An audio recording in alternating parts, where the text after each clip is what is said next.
Perfect. Perfect.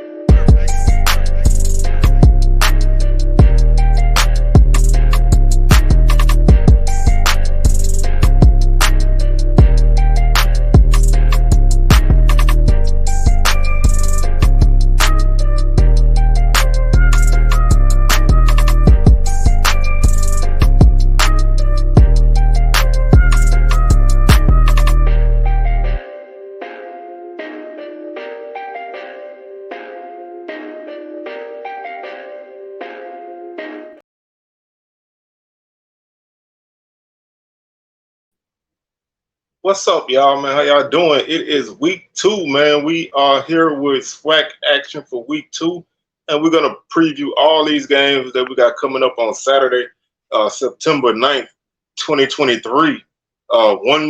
Basically 2 weeks in the book, counting week 0.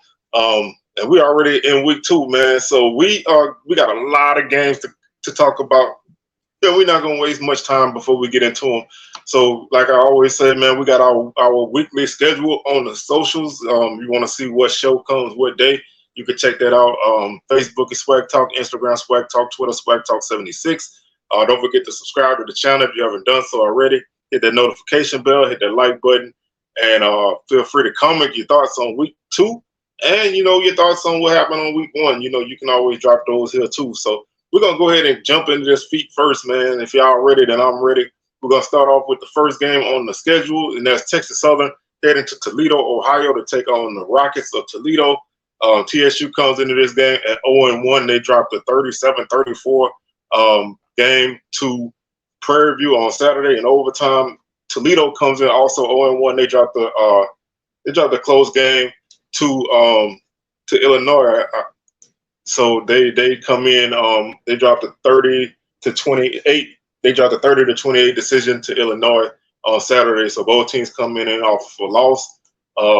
Texas Southern gained 210 yards. Excuse me, they gained 200 yards on the ground, 286 through the air, giving them a total of 486 yards in the first game. Defensively, they allowed 189 yards. 180 yards rushing and 275 passing for a total of 455. TSU threw 3 touchdowns and 3 interceptions. They ran for 1 touchdown. Prairie View ran for 2 touchdowns and passed for 2 and had 1 interception. Texas Southern was 4 of 11 on third down for 38%. The defense allowed 9 of 20 conversion for 45%. Texas Southern did not attempt a fourth down. The opponents were 50%, 1 for 2. They had 1 fumble and lost it. They also recovered a fumble from the opponent. They also registered 3 sacks on the night. Did not give up a sack. 4 for extra points, and 4 or 5 in the red zone on the night. Their leaders coming into this game are Ladarius Owens, 8 carries, 104 yards, and 1 touchdown, average 13 yards per carry, had a 77-yard run to get his numbers there. Andrew Body, 18 of 38 passing, 3 touchdowns, 3 interceptions, 286 yards with a long of 46. Quay Davis had 7 catches for 120 yards, 1 touchdown, average 17.1 yards per catch with a long of 46. Defensively, Isaiah Bogarty led the team with 13 tackles. Jacob Williams had 12. Canary Simmons had 10 tackles for loss. Williams 3.5. Akins 2.5. 3 sacks for Williams. So he had a huge game in his first game. Williams had an interception, and that's pretty much where these teams rank at. Falkenberg was 2 of 4 on field goals for Texas Southern, and they averaged 32.5 yards per punt. Toledo comes into this game, like I said, they dropped a 30-28 decision. They ran for 186 yards on the night, averaged 4.4 yards per carry and 1 touchdown. They passed the ball for 230 yards on the night, 2 touchdowns, 1 interception. Total offense 416 yards, 5.3 yards per play. The opponents ran for 163 yards, 4.7 yards per carry with 1 touchdown, 211 yards through the air, 2 touchdowns, 1 interception.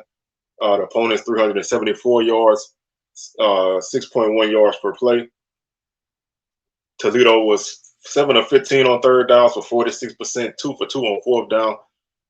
They fumbled twice, didn't lose either. They had 2 sacks. They were 1 for 1 in the red zone. They were 1 for 1 on extra points and 5 for 5 in the red zone. The opponents 3 of 9 on third down for 33%, 2 of 3 for 66% on fourth down. They had 1 sack, 3 of 3 on extra points, and they were 4 for 4 in the red zone.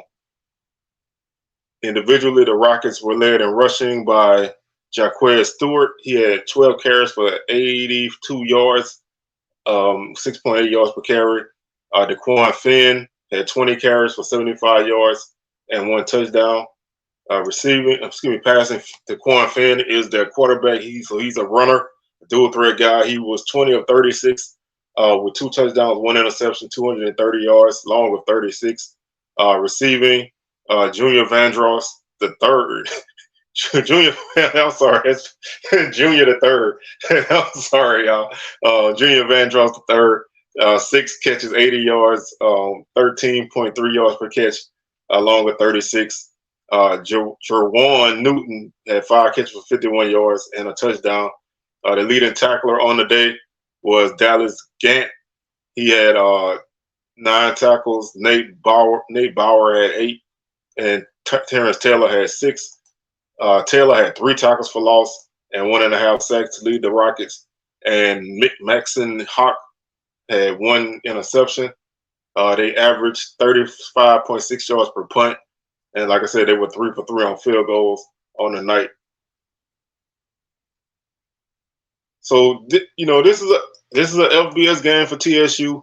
I really just want to see how they handle coming off of that disappointing game against Prairie View, because you had that game in the bag late in the third quarter, and you let it slip out your fingers.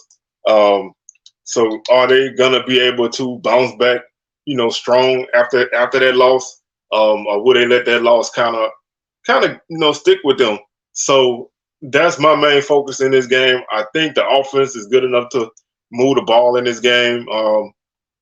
I see them being able to move the ball and scoring a couple touchdowns. Defensively, they're gonna have to really stack up against Toledo's run game, especially their quarterback. He runs a lot. He ran the ball 20 times in their last game, so you definitely want to see him keep him in check. But I like Toledo in this game by a score 34-20. I think TSU is gonna be able to put up some points offensively and keep themselves in this game. If they can put last week behind them and keep sharp, they may be able to make this a closer game. But right now, I think they'll drop that game 34-20. The next game is Savannah State at Bethune-Cookman. That's a 2 p.m. kickoff on 2 p.m. kickoff Eastern time on the Cat Eye Network. So technically, I guess this is the first game on the schedule if you're going by Central Time Zone. But they take on the Savannah State Tigers, who beat Southeastern University on the road on week 1. So they're coming in at 1-0. The Tigers picked up a nice road victory. They ran the ball not well in this game. They ran the ball for 70 yards. They did have 2 touchdowns. They threw for 124 yards on the day, 1 touchdown, no interceptions. They averaged they finished with 194 yards of offense, 2.9 yards per play. The opponents finished with 73 yards rushing and 168 yards passing, 2 touchdowns, 2 interceptions. The opponents finished with 241 yards total offense, 3.6 yards per play. They averaged 27 yards per punt on the night. They were 7 of 18 on third down for 36%, 1 for 3 on fourth down for 33%. They had 1 fumble and they lost it. They registered 2 sacks. They were 2 of 3 on extra points and 4 for 4 in the red zone. The opponents 5 of 18 for 27% on third down, 3 for 3 on fourth downs. They had 2 fumbles and lost them both. They had they had 2 fumbles and lost them both. Finished with 1 sack, and they were 2 for 2 on extra points, 3 of 6 in the red zone. The Tigers led Shamarcus Poole on the ground. He had 15 carries for 34 yards, 2.3 yards per carry, 1 touchdown. Jadon Adams, 14 of 34 passing, 124 yards, 1 touchdown, no interceptions, along with 22. Brent Carr led the team in receiving. He had 3 catches for 37 yards and a touchdown.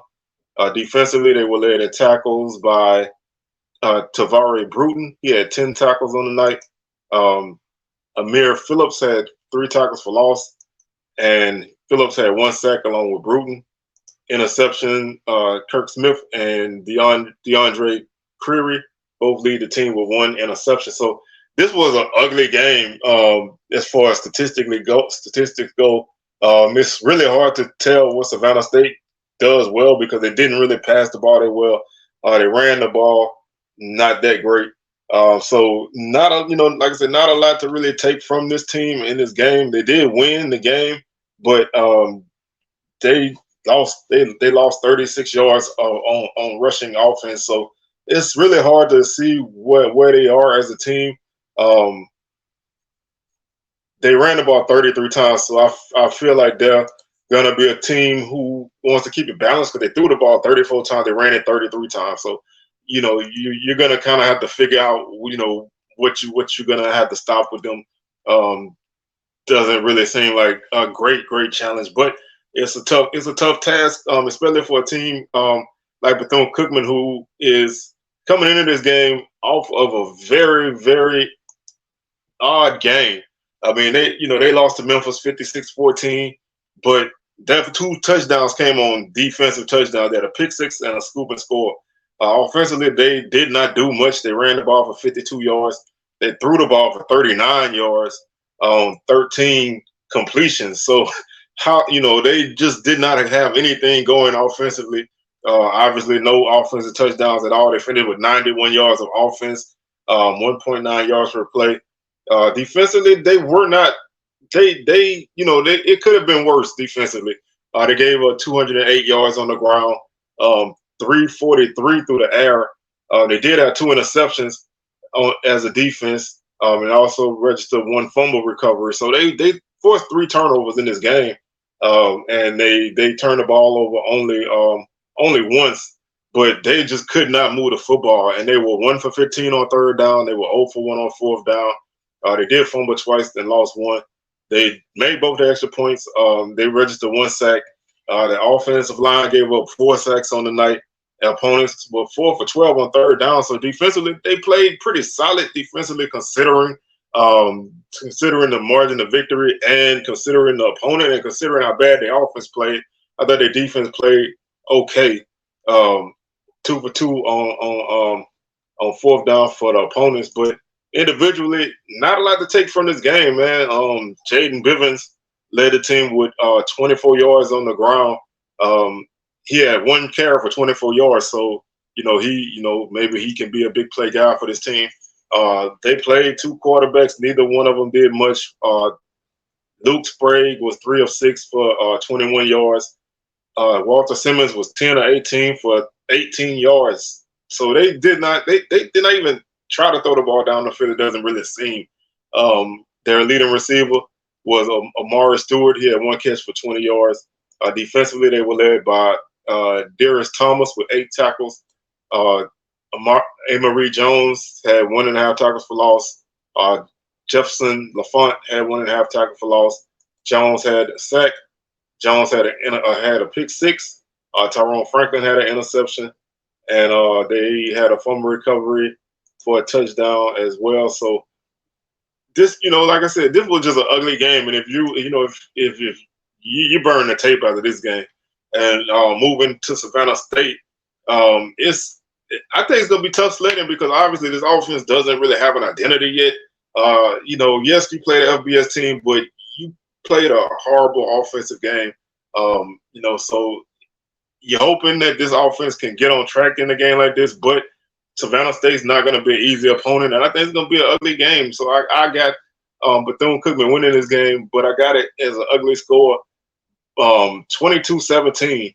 I don't think this is gonna be a pretty game. I would love to see Bethune-Cookman come out and put up 30, 40 points in this game, but I don't really see it right now. They just need some offensive positivity. If they could put together a couple drives and score a couple touchdowns, I think that's a good thing. But you have a tough game on a short week on next Thursday against Miami, so not a lot of room for building momentum with the schedule.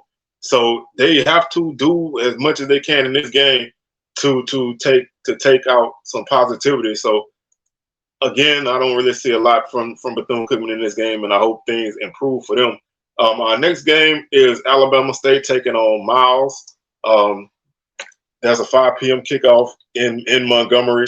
Miles, they won a big game against Lane on Saturday by a score of 37-24, and of course, Bama State beat Southern in a defensive battle by a score of 14-10. Miles, this is a team that's played Alabama State tough.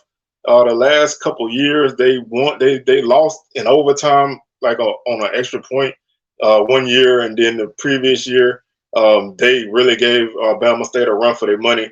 So they're going to be a tough out. They always play this game hard. Bama State defense is very solid. They played a really solid game on Saturday. Offensively, they're still looking for some kind of identity. Their play calling was not the best on Saturday.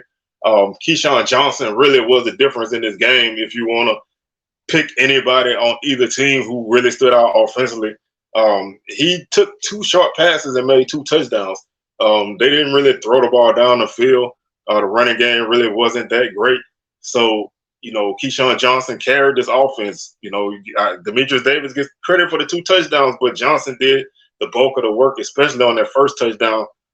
He caught a screen pass and ran it basically 41 yards for a touchdown. He caught another touchdown from 17 out that he ran probably 14 or 15 yards for the touchdown. So he is a special guy, and I think you need to feed him as much as you can because your offense doesn't really have a lot of positive traction without him. So first and foremost, you want to make sure you get your offense clicking. But Miles, they come into this game off of a victory against Lane College, where they won 37-24. They ran the ball for 161 yards on the night. They threw the ball for 271 on the night, 4 touchdowns, no interceptions. They finished total offense 432 yards, 7.9 yards per play. Really good offensive game for them. Only attempted 21 passes with 18 or 21. So very, very, very, very efficient offensive game for them. That you can't ask for much more from a first game from any team. They gave up 71 yards on the ground, 2.7 yards per carry. They did give up 365 through the air. 26 of 40. They had allowed 2 touchdowns, no interception. So finished with 436 yards for the opponents, 6.6 yards per play, and 3 touchdowns. Miles was 8 of 13 on third down for 61%, 1 for 1 on fourth down. They did fumble once. They registered 4 sacks. They were 4 for 4 on extra points and 3 of 3 in the red zone. Opponents 6 of 15 for 40%, 2 of 2 on fourth down, 3 fumbles, lost 2. 2 sacks allowed by the offensive line, 1 for 1 on extra points, and 3 for 3 in the red zone. So offensively, they played, like I said, they played about as great as a game offensively as you can ask for. Defensively, didn't really play the best. I think they came up a little short at times, making stops. But they did enough to get the win, and that's really all you can ask for. One guy I want to say to look out for on their offense is Edwin Klein-Peter Jr. He's a Baton Rouge guy, and he's 6'1", 250. So he's a big boy at quarterback. If he can get them legs moving, that can be a guy that's tough to bring down. So you really want to keep tabs on him. He ran the ball for 27 yards in the previous game. For some reason, they don't list the names on their stat sheet. So I got to pull up their roster and give you some names. But the leading rusher was Brandon Hicks. He ran the ball for 68 yards, 7.6 yards per carry. Like I said, Klein Peter was 18 of 21, 85% completion rate, 4 touchdowns, 271 yards. The leading receiver was Jaredon Pollard. He finished the game with 2 catches for 78 yards. Defensively, they were led in tackles by, this is not fun at all. They were led in tackles by William Hardy. He finished with 10 tackles, tackles for loss.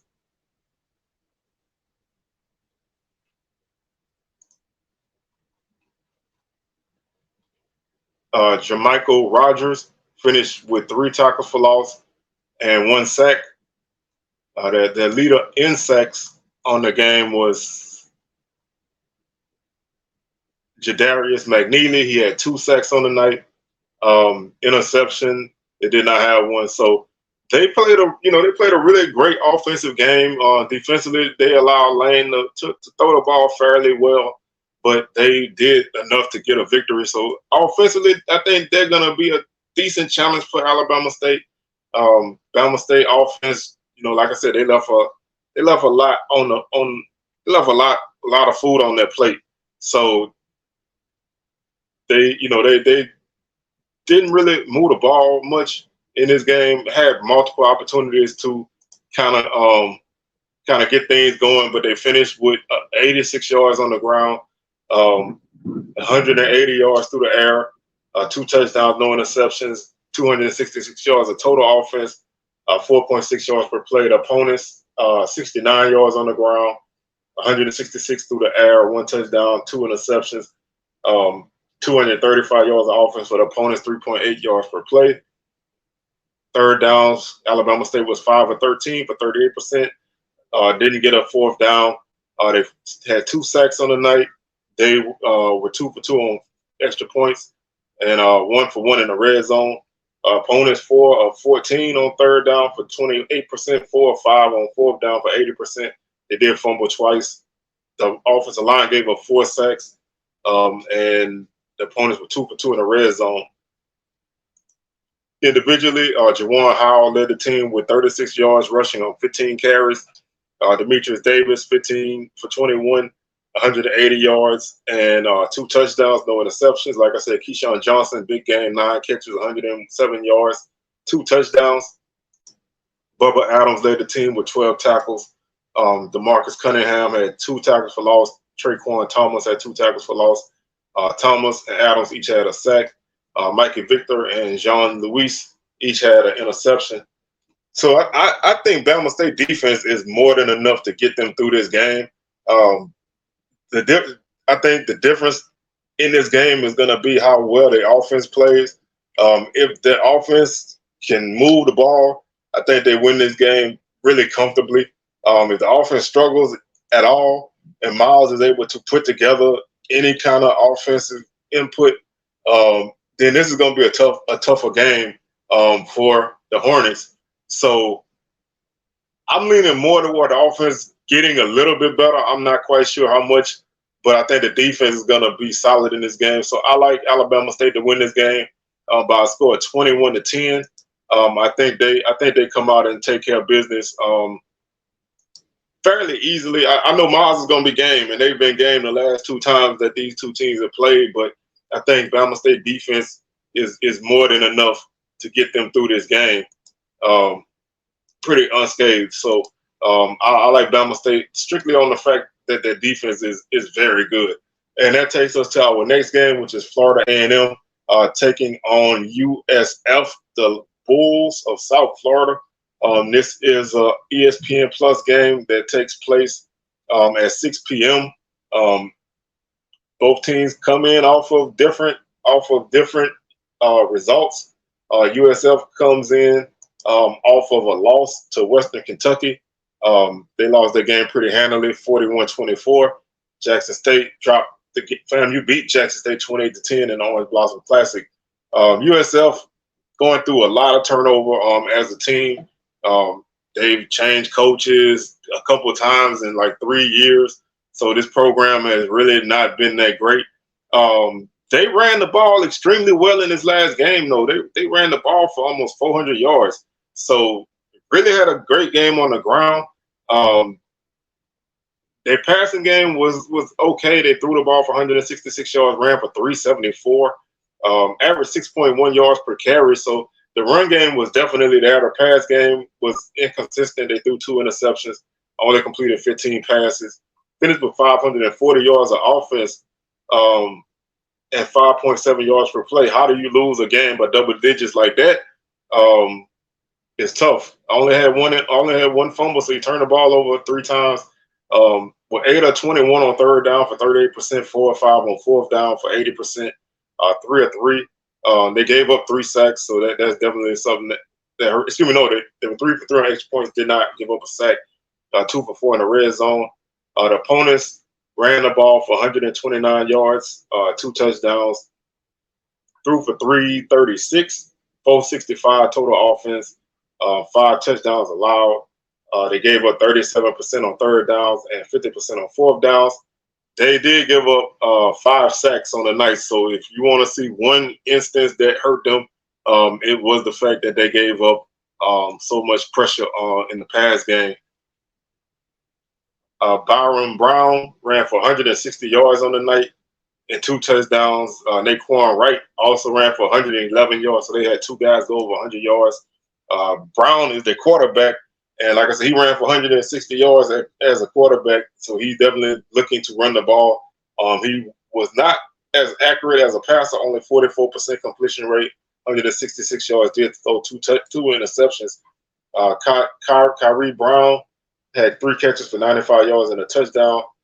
Defensively, they were led by Daquan Evans with 5 tackles, and he also had 2 tackles for loss.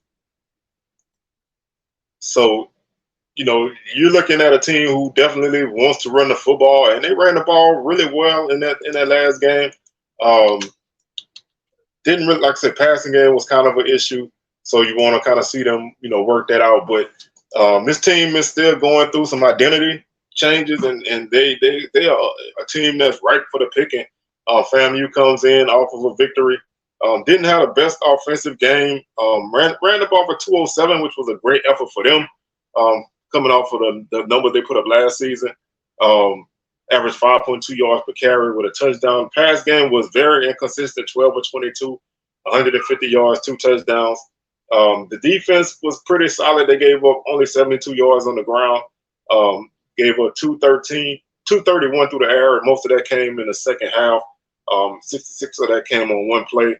Total offense, 303 allowed, 357 gained.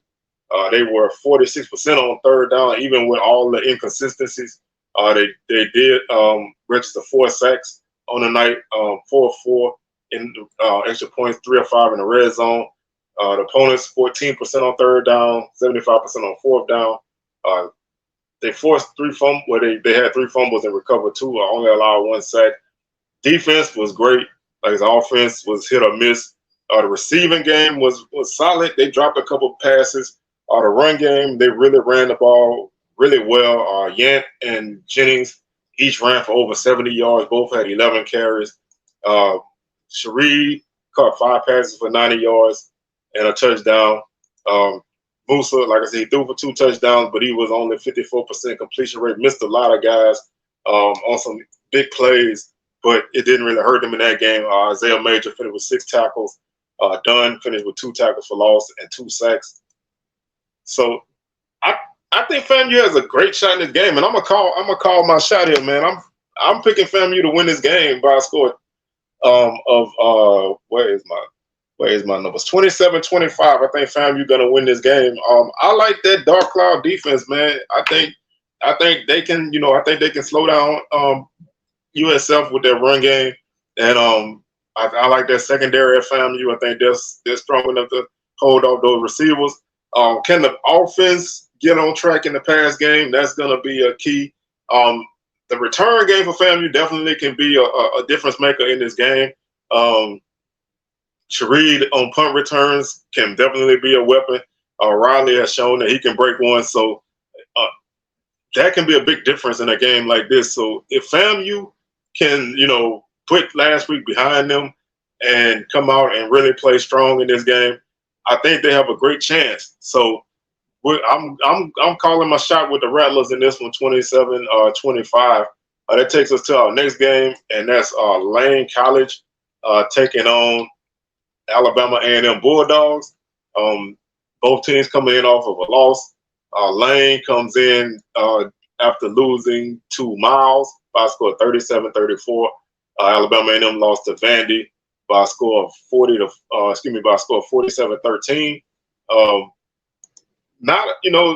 Alabama A&M had a couple of opportunities in that game. Had a nice opening drive, like a 20-play drive, but ultimately only got a field goal out of it. They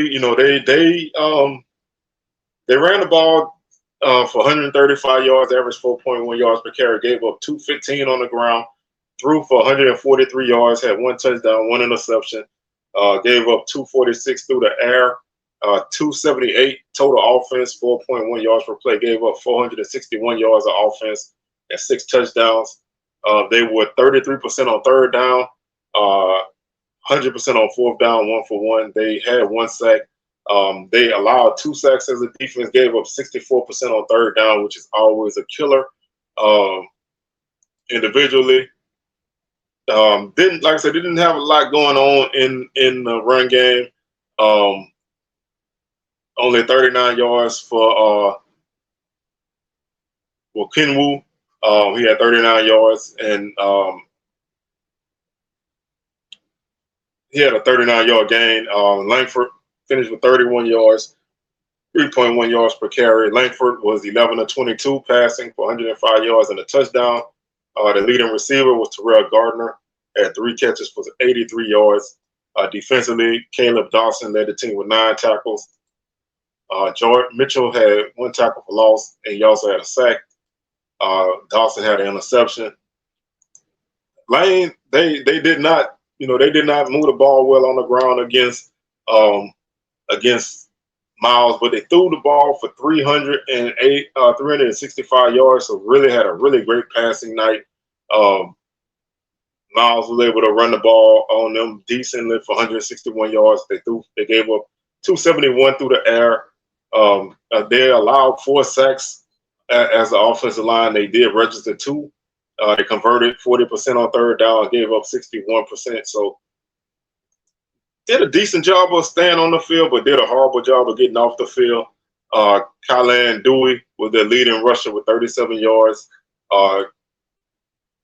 Polo Solomon was 25-39 passing for 361 yards and 2 touchdowns with no interceptions. The leading receiver was Anthony Evelyn with 9 catches for 157 yards and a touchdown. They were led defensively by Jaquez Jones with 10 tackles on the night. He had 4 tackles for loss and 2 sacks. So really big game for him. A&M wins this game as long as they keep their offense focused and they don't turn the ball over. On a lane passing game can make things interesting, but I think A&M wins this game by a score of 28-13. I think it's gonna be tougher than some people may think. Lane is one of those teams that is not scared of a FCS team. They beat Tennessee State last year, and they've given Pine Bluff fits for the last couple years. So they're a team that's not going to back down from anybody. So that makes this game fairly interesting. But I think Alabama A&M has more than enough to win this game, and that takes us to our next game on the list. Alcorn goes to Stephen F. Austin. Alcorn dropped a 40-14 decision to Southern Miss. Troy beat Stephen F. Austin by a score of 48-30. So both teams again coming off of losses. Alcorn they have a great running back in Jarvion Howard. I feel like they did not play a great game against Southern Miss. They ran the ball. They outrushed Southern Miss 182 yards to 145, and they averaged 6.3 yards per carry. So the run game is there. The problem in this past game was the passing game. They were only 5 of 14 on the night with no touchdowns and 2 interceptions. Only had 44 yards passing, so that has to improve. They gave up 296 yards through the air. Total offense, 226 yards for the Braves. Gave up 441 yards of offense. They did register. They did register 4 sacks as a defense. Did not give up any sacks, which is surprising for the way that the pass game went. But they only threw 15 passes. They were 27% on third down as an offense, 35 as a defense. So not a lot. Not a lot offensively to really hang your hat on. Tyler Macon led the team with 83 yards rushing, including a 75-yard touchdown. Jarvion Howard finished with 47 yards in that game. Again, the passing game, not much to write home about. Allen was 5 of 9 on the night for 44 yards. Malik Rogers had 1 catch for 26 yards to lead the team. Terrence Ellis led the team with 11 tackles. Samarar also had 11 tackles. Russ had 1.5 tackles for loss, and he also had 1.5 sacks. And McDaniel had an interception. So for Alcorn to do anything in this game, the passing game has to be better. I mean, it's pretty cut and dry. If they can't pass the ball, then teams know they're gonna want to run, and teams are gonna stack that up. So they're facing a team that gave up 342 yards on the ground. So if Alcorn wants to win this game, then the running game is definitely going to be their key to winning this game. You're playing a team that gave up a ton of yards on the ground, gave up over 8.1 yards per carry. So that can bode well for you. I still think the passing game needs to be a little bit better, but if you can run the ball on this team, then that takes some of the heat off your passing game. Stephen F. Austin threw the ball for 138 yards, ran for 104, so not a good offensive night for them. They had no touchdowns through the air, 1 interception, gave up 198 yards, passing 4 touchdowns, 1 interception, 240 yards of offense for the Lumberjacks, gave up 540 offense. They were 30% on third downs, gave up 58% on third downs as a defense. The opponents fumbled 3 times and lost all 3. And I think that's what kept Stephen F. Austin in this game. Neither team had a sack. So that was something. They both did a good job of protecting quarterbacks. Anthony Williams led the team with 55 yards rushing and a touchdown. The quarterback was Brian Maurer. He was 18 of 31.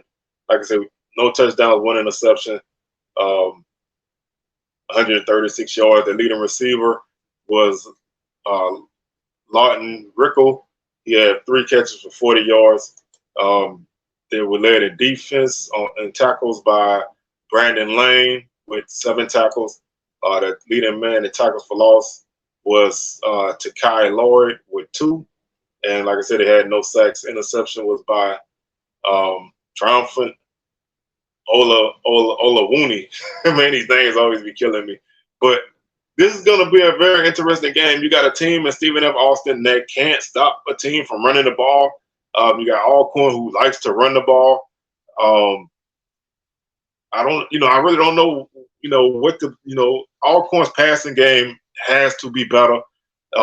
If they can pass the ball enough, I think that helps them in this game. And I think that pass game is going to get on track. I think Alcorn's going to be able to run the ball. I think they win this game by a score of 24-20. I think it'll be a close game. I think Alcorn gets the win that they should have got last year over Stephen F. Austin, but they pick it up here. So, I give the Braves that victory there. And that takes us to our next game, which is our Tennessee State. The Tennessee State Tigers taking on UAPB Golden Lions in the Southern Heritage Classic. Again, that's a 6 p.m. kick, I believe, on HBCU Go. So that's the HBCU Go game of the week. That's a 6 p.m. kickoff. So definitely one of the last games of the evening and one of the major televised games. Tennessee State comes into this game off of a loss to Notre Dame. They lost that game by a score of 56-3. UAPB lost to Tulsa 42-7, and this was a game that UAPB played. They played decently in. They were able to force some early turnovers, and get themselves opportunity, but they just couldn't consistently move the football. They couldn't really consistently get themselves in a good position. But the defense played fairly well for about a quarter and a half, giving Tulsa some fits before their passing game really took over. Pine Bluff finished with 102 yards rushing, 150 passing. They gave up 260 through the air, 260 on the ground, 257 through the air, giving up a total of 517 on the night. They had 252 total offense. They converted 31% on third downs. Opponents completed 55%. They gave up 4 sacks. They also did register 2 sacks. Like I said, they forced a couple of interceptions and made Tulsa uncomfortable for a while in that game, but just could not consistently move the ball. But they played with an attitude and an intensity that I like from a Pine Bluff team that's coming off of some bad seasons. So if they can continue that, I think that could help them.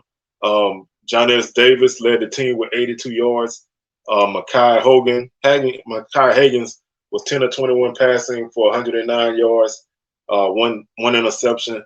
Kenji Lewis, 5 catches for 64 yards. They dropped a lot of passes in this game. If there was one thing that really set them back, they dropped a ton of passes. Timon Akins led the team with 7 tackles. Rico Dozier also had 7. Akins had 1.5 tackles for loss, and he had a half a sack. Lukeman had 1.5 sacks. Williams and Boyd each had an interception. Tennessee State, like I said, they come in off of a loss to Notre Dame, but this is a team that a lot of people feel can be a solid team. That defense should be one of the better FCS defenses. Didn't have a great game here. Gave up 221 on the ground, 336 through the air.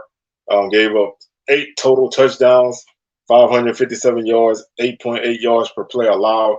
They finished the game with 156 yards of offense, so not much there for them. 89 on the ground, 67 through the air, 89 on the ground, through 2 interceptions. Only completed 8 passes with 28% on third down.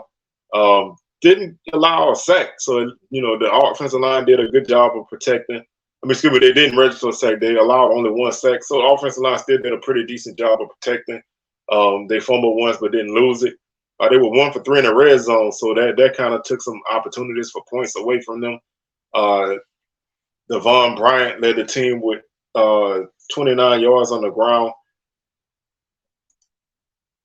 Bryant was 5 of 12 passing on the night, 43 yards. Draylon Ellis, 3 for 10 on the night, 24 yards. The leading receiver was Deshaun Davis. He had 1 catch for 22 yards. Defensively, Jeremiah Joseph had 9 tackles. Jalen Bell, who was a Valley guy, he had 2 tackles for loss. So they're gonna be ready for this game. Pine Bluff playing with a new intensity, but I don't know if it's enough to get them through this game. I think Tennessee State offense gets untracked. But I think this is going to be a game, I'm going to say like 27-14. I think Tennessee State wins this game. I do love the energy and attitude coming from Pine Bluff now, but right now I don't think it's enough to get them through this game. So like I said, I think it's going to be a score of 27-14. That takes us to our next game, which is our default game of the week because there's not a lot of great games on the schedule. And that's the Boombox Classic. Both these teams come off for disappointing losses. Southern dropped a 14-10 decision to Alabama State. Jackson State lost 28-10 to FAMU. Jackson State did pick up a nice win over South Carolina State in the MEAC SWAC Challenge, but this team looked like 2 different teams. When they played FAMU, they really, especially in their first quarter, they really they really looked outmatched in that first quarter. They were able to get things together and tighten up a little bit, but not enough to really get them over the hump. Southern played a great quarter and a half of offensive football. Went cold once Bama State started to adjust to some things that they were doing, and when unable to move the ball at all in the second half. Turned the ball over 4 times in the second half. Defensively, they played a really great game in the second half. Really, a great game overall, but having to play on your side of the 50 the whole time in the second half would wear our defense down. But Southern was, they bent but didn't break on defense, giving up 86 yards of rushing offense, 180 yards of passing offense, 266 total offense, 235, 166 through the air, 69 on the ground. Did have 2 interceptions through 1 touchdown, fumbled twice, 28% on third down, 80% on fourth down. Did register 4 sacks as a defense, gave up 2. Opponents were 38% on third down and didn't convert a fourth down. Garrett Quarles led the team with 30 yards rushing. Harold Blood was 17 of 34 for 166 yards, 1 touchdown, 2 interceptions. Jalen Howard led the team with 3 catches, 42 yards. Defensively, Jalen Campbell finished with 15 tackles. Kelby Givens, 2.5 tackles for loss and 1 sack to lead the team. They had 3 guys register 1 sack apiece, so they were able to continue to still get pressure on the quarterback. Jackson State comes in the game averaging 23 points a game, giving up 17 and a half, running the ball for 105 yards per game, allowing 172, 107 through the air for the opponents, 293 for the Tigers, 4 touchdowns, no interceptions for Jackson State. The opponents 3 touchdowns, 1 interception. Total offense 398 per game for Jackson State, 279 for the opponents. Jackson State's converting 25% on third downs as an offense, 80% on fourth down. They fumbled 5 times, lost 3. They have 2 sacks. Opponents 44% on third down, no fourth down conversions. They have 6 sacks. Right now, Irv Mulligan leads the team with 187 yards and 1 touchdown rushing. Jason Brown, 36 of 50, 438 yards, 3 touchdowns, no interceptions. Rico Powers leads the team with 8 catches for 214 yards and 1 touchdown. Defensively, Isaac Peppers leads the team with 15 tackles, 3 tackles for loss, and 1 sack. Interception is by Tim Stewart.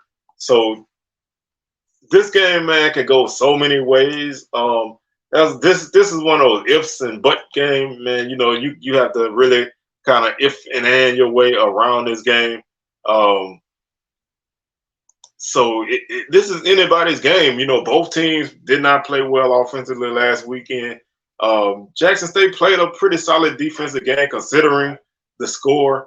And, of course, they played a great game against South Carolina State defensively. So I think this is going to be a game where both defenses continue to make those plays and continue to make it tough for the opponents. Whichever offense is able to move the ball, I think is going to win this game. And since I've seen JSU do that in a game, of course, you can say whatever you want about South Carolina State, but Jackson State was able to have a game where they moved the ball offensively. Southern has not had that yet. So because of that, I lean a little bit more toward Jackson State in this game. That hurts my heart, but when I make a pick, I have to make it with my brain. I do think this will still be a close game. I think Southern's going to be able to get some points. I think they may be able to force a turnover and get themselves a short field. But I think Jackson State wins this game 23-20. Should be a battle. This is anybody's game, but I need to see Southern's offense in action to really, be able to give them enough credit to win this game. It's possible. They have the potential, but they did not play a great game against a really good defense. Jackson State defense is good too, so you're playing 2 good defenses to open the season. Could be a tough task for them, but we'll see how the Jaguars handle it. But I got Jackson State winning this game 23-20. The next game we have is Prairie View taking on Abilene Christian at home. That's a 6 p.m. kick. Prairie View, they come in off of a victory over Texas Southern, where they were able to run the ball for 180 yards and 2 touchdowns. Gave up 200 yards on the ground, threw for 275, 2 touchdowns, 1 interception. 20 of 33, gave up 286 through the air, but they did have 3 interceptions. The offense converted 45% on 3rd downs and 50% on 4th downs. They had 4. They did not register a sack. They allowed 3 sacks on the night. Gave up 36% on 3rd downs. They were led in rushing by Ahmad Antoine with 89 yards. Shazan Connolly was 20 of 33 for 275 yards, 2 touchdowns, 1 interception. Bloomfield led the team with 2 catches for 76 yards and a touchdown. They were led by Keyshawn Johnson with 14 tackles. Coleman had 1 tackle for loss. And interceptions were by Farrell, Bird, and Pearson. PV likes to run the ball. You know, they didn't run the ball great in this game, but they ran the ball probably as well as they normally would. Little bit, probably about 14 or 15 yards off of their average last season, but still a really solid game. Abilene Christian, they come in after defeating Northern Colorado by a score of 31-11. They did not allow much from the Golden Bears. They only allowed 187 yards of offense. They shut down the run game, and they really controlled them in the pass game. The Wildcats were pretty balanced, 268 yards on the ground, 41 carries, gave 225 through the air, 18 of 29, 1 touchdown, no interception, and ran for 3 touchdowns, 493 yards of offense, averaged 7 yards a play with 4 touchdowns. 54% on 3rd down for the Wildcats, 50% on 4th down. They registered 4 sacks. They were 4 for 4 on extra points and 5 or 7 in the red zone. They only allowed opponents into the red zone twice, but they were 2 for 2. And the opponents were 3 for 8. 38% on 3rd down and 66% on 4th down. The leading rusher was Jeremiah Dobbins. He had 10 carries for 83 yards and no touchdowns.